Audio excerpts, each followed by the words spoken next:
अस्सलाम वालेकुम दोस्तों, असी अज सतलुज दरिया के किनारे ते खड़े हाँ।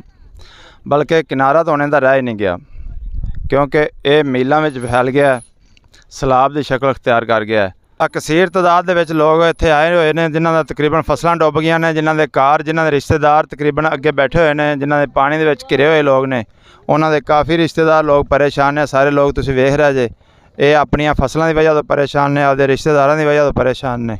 पंजाब दे विच ज़िमींदार जिन्ने भी ने, उन्हां दीयां जिहड़ियां फसलां ने वो अक्सर कुदरती आफात की नज़र आउंदियां रहिंदियां ने।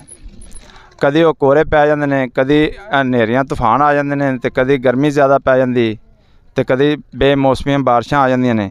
लेकिन इस दफ़ा सैलाब आ गया है उस दरिया दे विच जिहड़ा दरिया अक्सर चलदा ही नहीं दा। दरिया सतलुज के किनारे खड़े हाँ। ये जंगा सिंह, राजोवाल, मंडी उस्मान वाले का एरिया है। रंगे वाला, बहुत सिंह, तकरीबन 500 के करीब देहात जिहड़े ने मुतासर हो गए हैं पानी तो। तुसीं वेख रहे जे पानी की शिद्दत नूं। असीं तुहाडी मकामी लोगों नाल भी गल कराने। अस्सलाम वालेकुम जी। वालेकुम की सलाम। नाम तुहाडा जी? मेरा नाम शफीक। इधर कैमरे वाले वेखो। शफीक भाई, तुसीं कित्थों आए जी? मैं उस्मान वाले ते ये तुसीं कदी पहले इन्ना दरिया वगदा वेख्या? नहीं, अस बचपन च जो आते रहे उदों तो पानी फुल सी, लेकिन तो हुण खुश्क पिया सी बिल्कुल। लेकिन हुण रेला उन्हें छड्डिया 40,000 क्यूसिक दा। अच्छा, इंडिया नाज़रीन भाई यारी दसते पे ने भी इंडिया ने पानी जरा ना ज़्यादा छड़ दिता है, जी दरिया की कैपेसिटी तो बहुत ज़्यादा है।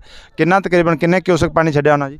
मीडिया के मुताबिक 40,000 क्यूसिक दा रेला छड्डिया ने, जिंदी सतह बुलंद हो रही तुहाडे सामने पानी दी। नहीं, यह जो पानी चल रहा है ये 40,000 क्यूसिक तो नहीं, ये तो बहुत ज़्यादा पानी। सर इनकी आस्ता आस्ता स्पीड वध रही है। यह बिल्कुल किनारे तो बाहर पानी आया, कहता किनारा वो सामने आया। अच्छा, कैमरामैन तुहानूं विखा रहा है, कोशिश कर रहा है, और मकान दरिया दे विच खड़े ने। अगर थोड़ी जी कोशिश कर लवे जूम करके, तुसीं ये वेख रहे जे कि काफ़ी जिहड़े देहात ने वो ज़ेरे आब आ गए ने, फसलां ज़ेरे आब आ गई ने। मकई की फसल खड़ी सी, तिलां की फसल खड़ी सी, जिंदा बहुत ज़्यादा नुकसान होया, और मुंजी की फसल का बहुत ज़्यादा नुकसान होया। तकरीबन जिथे असीं खड़े हाँ, इत्थे सैकड़ों तादाद च देहात जिहड़े ने ज़ेरे आब आ गए ने। की नाम जनाब? इरफान भाई तुसीं कित्थों आए हो? ਅਸੀਂ ਦਾਉ ਕਿਤੋਂ ਆਏ। अच्छा, तो पहले तुसीं कदी इन्ना पानी वेख्या दरिया च? नहीं पहले तो नहीं कदी आया, मैं 88 तो बाद आने हुण ही इन्ना पानी आया। 88 यानी कि पहले 88 ਦੇ ਵਿੱਚ ਸਲਾਬ ਇੰਨਾ ਆਇਆ ਤੇ ਹੁਣ ਪਾਣੀ ਇੰਨਾ ਆਇਆ? ਹਾਂਜੀ, ਉਸ ਤੋਂ ਬਾਅਦ ਹੁਣ ਹੀ ਜ਼ਿਆਦਾ ਇੰਨਾ ਤੇ ਪਾਣੀ ਤੁਸੀਂ ਵੀ ਇੱਥੇ ਆਏ ਜੇ, ਕੋਈ ਵੇਖਿਆ ਤੁਸੀਂ ਇਲਾਕਾ ਜਿਹੜਾ ਫਸਲਾਂ ਨੁਕਸਾਨ ਹੋਇਆ ਹੋਵੇ? ਨਹੀਂ ਅੱਗੇ ਤਾਂ ਨਹੀਂ ਗਿਆ ਜੀ, ਇਸੇ ਇੱਥੇ ਹੀ ਅੱਛਾ, ਹੈ। ਪਾਣੀ ਦੇ ਖੜੇ ਇਹ ਪਾਣੀ ਦੇ ਵਿੱਚ ਤੁਸੀਂ ਵੇਖ ਰਹੇ ਜੇ, ਬਿਲਕੁਲ ਨਜ਼ਰ ਮੁੱਕ ਜਾਂਦੀ ਹੈ, ਲੇਕਿਨ ਸਾਹਮਣੇ ਤੁਸੀਂ ਪਾਣੀ ਵੇਖ ਰਹੇ ਜੇ, ਪਾਣੀ ਨਹੀਂ ਮੁੱਕ ਰਿਹਾ। ਇੱਥੋਂ ਤਕਰੀਬਨ ਇੰਡੀਆ ਕਿੰਨਾ ਦੂਰ ਹੋਵੇਗਾ ਜੀ? ਇੱਥੋਂ ਇੰਡੀਆ ਕਿੰਨਾ ਦੂਰ ਹੈ ਜੀ?